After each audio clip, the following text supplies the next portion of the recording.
Salut à tous, c'est Saofré, les trophées mais Saofré. Aujourd'hui j'ai un nouveau concept de vidéo à vous présenter.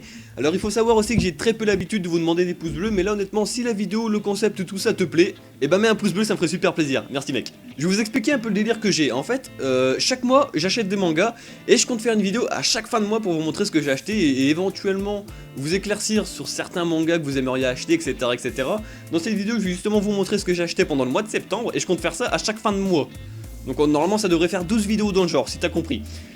Et dans cette vidéo là je vais vous expliquer d'une part ce que j'ai acheté, dans quelle maison d'édition, et aussi mon ressenti et éventuellement un léger résumé de l'histoire pour éviter de trop spoiler. Donc je vais commencer par les éditions Kazé. Donc chez Kazé j'ai acheté le tome 2 de Platinum End, à savoir que j'ai déjà fait une présentation dessus que je vous mets juste ici. Dans ce tome 2 en fait il y a... Enfin moi je kiffe les lolis, c'est-à-dire les petites filles dans les animes, tout ça. Pas en vrai.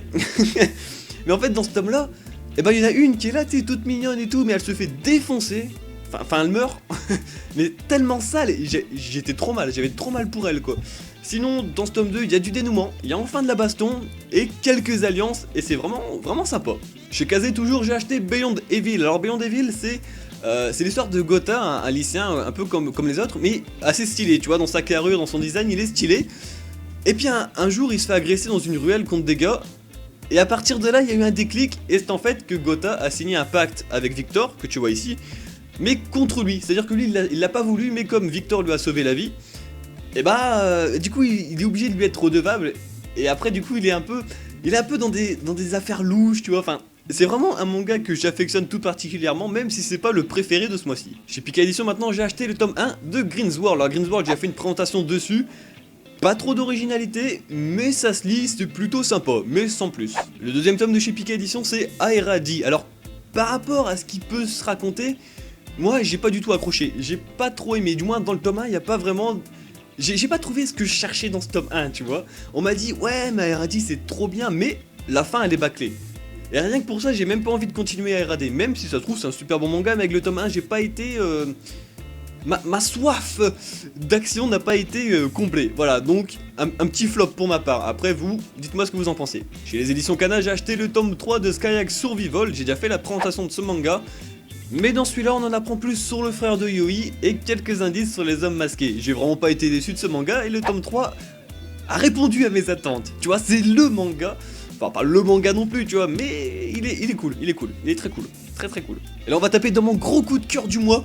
Les éditions Kana, mais pour Devil's Line. Putain, en fait, ok, l'histoire elle est peut-être pas très originale. Ça parle de vampires et tout ça, tu vois, c'est déjà vu et revu, mais là, en fait, c'est l'histoire sombre, mais avec une histoire d'amour qui finalement finira sombre aussi.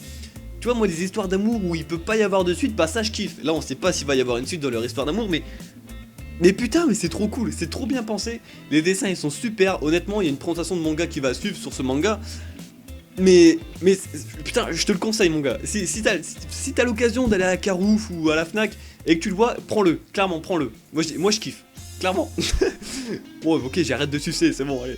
Non, il est vraiment cool, Il nous reste maintenant 3 maisons d'édition et là on va taper chez Kyun Edition avec le tome 1 de Prophétie. Il faut savoir que Prophétie, j'ai pas accroché, pourtant c'est le côté sombre comme j'aime, tu vois, c'est genre meurtre, prostitution, deal, enfin... Beaucoup de choses que j'aime, enfin entre guillemets, hein, on va pas dire que j'aime bien la prostitution non plus, tu vois. Mais ce manga il est trop sombre, du moins les dessins sont trop sombres, il y a certaines scènes que j'arrive pas à comprendre.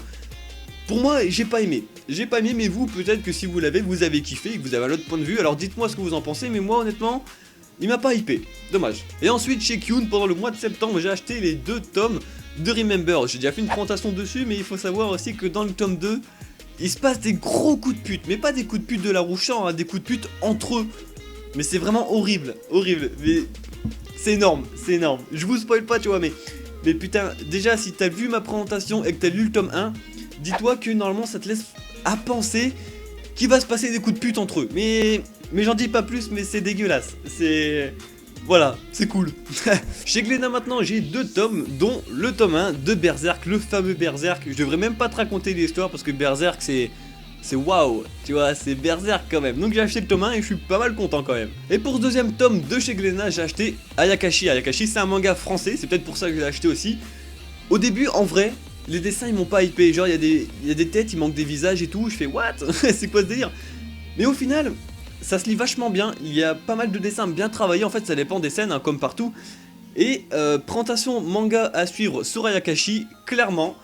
Parce que au début certes j'étais pas trop hypé, mais après il y a des trucs qui se corsent et c'est vraiment cool. Alors ça j'ai vraiment kiffé, Ayakashi. Et pour ce dernier manga de cette dernière maison d'édition, c'est Shonen 7 de chez Kurokawa.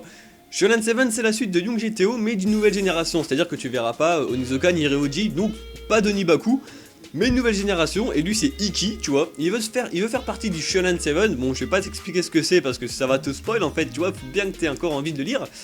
Et en gros c'était vraiment Onizuka, moi il me fait vraiment penser à Onizuka, bah d'une part parce que voilà, c'est relié quoi, mais parce que c'est un gros pervers, je pense encore plus haut comme Onizuka, et qui adore se battre. Et ça c'est vraiment cool, et honnêtement, présentation manga à venir sur Shonen 7, il n'y a pas de souci pour ça. Donc voilà, je t'ai présenté tous les mangas que j'avais achetés pendant ce mois de septembre. Si toi aussi t'as acheté des mangas parmi ceux que je t'ai présentés, donne-moi ton avis et dis-moi ce que t'as acheté d'autre.